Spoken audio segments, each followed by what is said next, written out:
Hello guys, आपल्याला जायचं होतं गोरेगावला तरुण सभेला, म्हणून आम्ही सगळेजण सकाळी तयारी करून आपल्या पोहोचलो वाशिम स्टेशनला. वाशिम स्टेशनला पोहोचल्यावर आम्ही सगळेजण चढलो लिफ्टमधून. तिकीट काढून झाल्यावर आम्ही सगळे उतरलो प्लॅटफॉर्मवरती आणि बसलो आम्ही फास्ट ट्रेनमध्ये बसल्यावर आम्ही सगळेजण दरवाज्यात उभे राहिलो आणि मी तिथे एक शाहरुख खानवाली मारली. पोहोचलो आम्ही खडावलीच्या नदीजवळ. खडावलीच्या नदीमध्ये अशी वाफ निघत होती, जसे का गरम पाणी केले अशी वाफ निघत होती.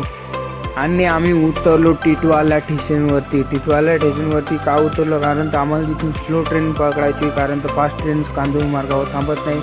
आणि आम्ही सगळे बसलो आम्ही स्लो ट्रेनमध्ये आणि आम्ही उतरलो कांजूरमार्ग स्टेशनवरती उतरून आम्हाला जायचं होतं चालत कांजूरमार्ग बसस्टॉपवरती. आणि आम्ही सर्वजण पोहोचलो आपल्या कांजूरमार्ग बसस्टॉप समोर. 460ची बस पकडून आम्ही फायनली पोहोचलो पिकनिक पॉईंटला पोहोचलो. आणि आम्हाला इथून थोडंसं चालत जायला लागणार आहे. तर तुम्हाला ब्लॉग कसा आवडला कमेंट करा, लाईक करा आणि आपल्या चॅनेलला सबस्क्राईब करा. Bye bye.